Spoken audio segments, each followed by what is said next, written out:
السلام علیکم ورحمۃ اللہ وبرکاتہ۔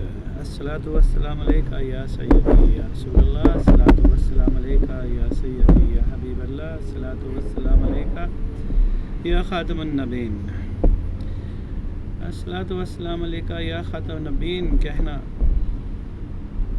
ہر مسلمان کے اوپر واجب ہے، اور اس کے کہنے سے بہت سارے لوگوں کو دکھ بھی ہوتا ہے، تکلیف ہوتی ہے، اور یہ دکھ اور تکلیف ان کو پہنچاتے رہنا چاہیے۔ یہ جو اللہ کے رسول کے دشمن ہیں، ان کے لیے یہ خاتم النبیین کا جو لفظ ہے یہ بہت بھاری ہے اور بہت تکلیف دہ ہے۔ اس لیے بحیثیت مسلمان آپ لوگوں سے گزارش ہے کہ یہ الفاظ دہراتے رہا کریں اپنی روزمرہ کی زندگی میں،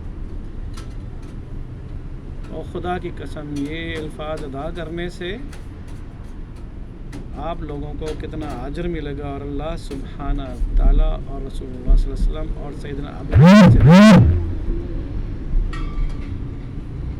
سیدنا ابو بکر صدیق کی روح اور صحابہ کی روح، جنہوں نے صرف خاتم النبیین کا لفظ منوانے کے لیے 3000 الفاظ قرآن صحابہ نے شہادتیں دی ہیں۔ جب مسلمہ بن کذاب کے ساتھ جنگ ہوئی تو اس میں مسلمانوں کی بہت بڑی تعداد شہید ہوئی، اور اس میں قرآن پاک کے حفاظ بھی تھے۔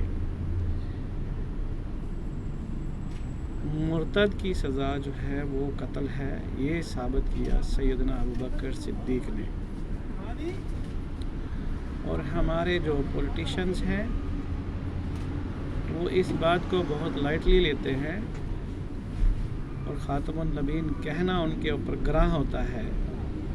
اس سے بہت سارے دوست ناراض ہو جائیں گے، خاص طور پر پی ٹی آئی کے دوست جو وہ ناراض ہو جائیں گے، لیکن دوسری طرف یہ بھی ہے کہ رانا ثناء اللہ اور نواز شریف کی دوسری جو پارٹی کے لوگ ہیں وہ بھی کہتے نہیں جی یہ نہیں ہے، ہمارے دوست ہیں۔ اگر کسی مرتد کو اپنا بھائی کہنا ہے خالی حصول اقتدار کے لیے، تو وہ جہنم کو اپنا ٹھکانہ سمجھ لے۔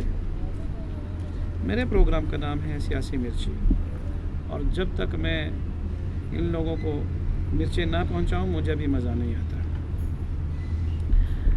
ابھی حاضرین ناظرین جو چند مہینے پہلے واقعہ ہوا ہے، اس واقعہ کو پاکستان کا پورا جو میڈیا ہے اس نے اس کو چھپا کر رکھا۔ اس میڈیا کے اوپر آپ پلیز ایک بار لعنت ضرور بھیجتے جائیں کہ جس نے یہ پورا معاملہ چھپا کر رکھا، کیونکہ وہ جو عورت تھی جس نے ایک پولیس والے کو شاہراہ پر اڑا کر رکھ دیا، یہ تو اللہ بچانے والا ہے اس بندے کو۔ اس عورت نے وائلیشن کی قانون کی، تو پولیس والوں نے ان کو روکا۔ جب روکا تو اس کی بدتمیزی بھی سامنے آئی ویڈیو میں، اور پھر وہ جو ظلم کی انتہا ہے، جیسے ہی اس نے اپنی گاڑی کے ساتھ وہ پولیس اہلکار کو جو اس کا گاڑی کو روکے ہوئے تھا اس کو اڑا کر رکھ دیا، یہ بہت تکلیف دہ بات تھی۔ پاکستان کا مطلب کیا، لا الہ الا اللہ، اس نظریے پر پاکستان ملا تھا، نہ پولیٹیشنز کی عیاشیوں کے لیے اور نہ اسٹیبلشمنٹ کی عیاشیوں کے لیے پاکستان ملا تھا۔ اور جو اس عورت نے کام کیا، پھر اس عورت کا جو پورا بایو ڈاٹا سامنے آیا، تو وہ عامر متین صاحب ہیں جو اینکر ہیں ٹی وی کے، اور ہمیشہ وہ حکومتوں پر تنقید کرتے رہتے ہیں، تو ان کی وہ مسز ہیں، اور جناب عالی جناب محترم جناب سید عاصم منیر صاحب کی سسرالی رشتہ دار ہیں، محسن نقوی کی وہ رشتہ دار ہیں، تو ان کو فوری طور پر ملک سے باہر بھیجا گیا، اور اس معاملے پر پردہ ڈالنے کی کوشش کی گئی، عوام کو بیوقوف بنایا گیا، عوام کو ماموں بنایا گیا۔ وائلیشن کوئی بھی کرے قانون کی تو اس کی سزا ایک ہی ہونی چاہیے، سید عاصم منیر صاحب، جیسا کہ رسول اللہ صلی اللہ علیہ وسلم نے ایک اور جس کا نام فاطمہ تھا اس کو سزا سنائی، تو کہا کہ اس کی جگہ پر میری بیٹی فاطمہ بھی ہوتی تو اس کی سزا بھی یہی ہونا تھی۔ تو آپ سید عاصم منیر صاحب، آپ بھی کاش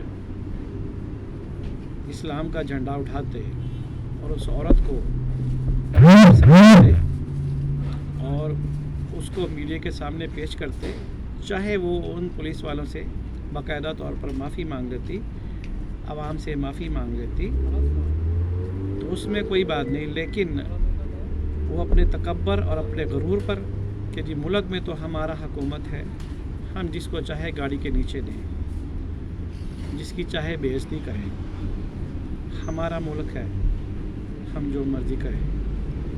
یعنی ایک پولیس اہلکار کا وہ ملک نہیں ہے، ایک پولیس اہلکار کا اس ملک سے کوئی تعلق نہیں ہے، وہ تو ڈیوٹی کر رہا تھا انڈیا کے بارڈر پر، پاکستان کے خلاف ڈیوٹی کر رہا تھا نا وہ۔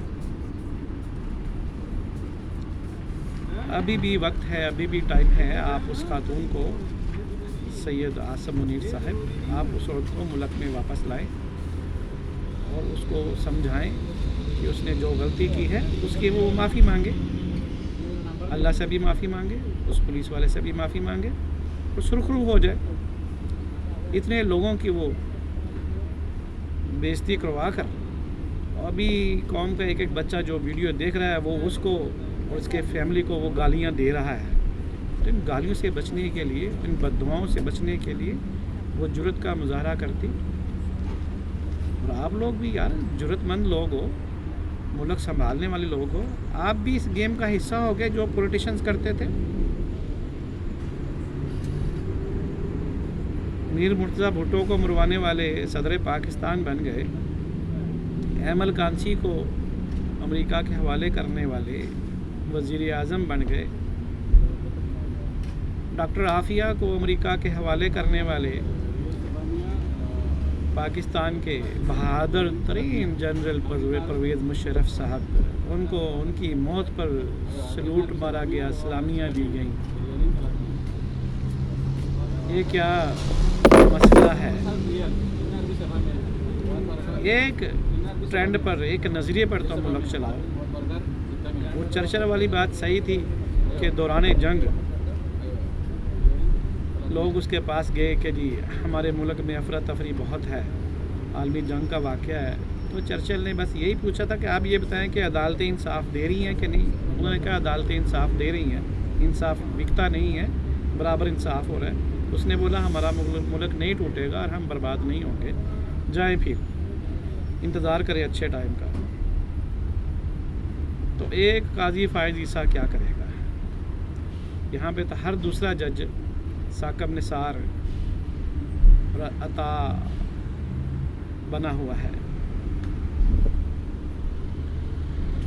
کوئی بندیالوی ہے، کوئی نثاری ہے، کوئی کیانی ہے، سب لوگ ملک کو بیچنے کے لیے تیار ہیں۔ تو سید عاصم منیر صاحب کوئی تو ایک اچھی مثال قائم کر کے جاؤ، انصاف کا جھنڈے کو بلند کرو، اس پولیس والے کو آپ اپنے پاس بلائیں، اس کی حوصلہ افزائی کریں، اس سے ملاقات کریں، اس کی حوصلہ افزائی کریں، اس سے کم از کم آپ درخواست تو کریں کہ وہ آپ کی اس رشتہ دار عورت کو معاف کر دیں، اس عورت کو واپس بلائیں۔ یار آپ بلا سکتے ہیں، آپ کو بلانا چاہیے، ایک مثال قائم کر دیں۔ اگر عمران خان کے لیے ضمانتیں نہیں ہیں، عمران خان کے لیے آزادی نہیں ہے، تو عمران خان نے تو اپنی گاڑی کے نیچے کسی کو نہیں روندا، اس نے تو گاڑی کے ٹکر سے کسی کو نہیں اڑا کے رکھ دیا۔ اس کے جرائم اپنی جگہ پر ہیں، لیکن یہ جو آپ کی رشتہ دار عورت ہے، اس کا جرم عمران خان سے بڑا ہے۔ آج اس نے یہ کیا ہے، کل آنے والے حکمران اس سے بڑا قدم اٹھائیں گی اور اس سے زیادہ جرأت کریں گی۔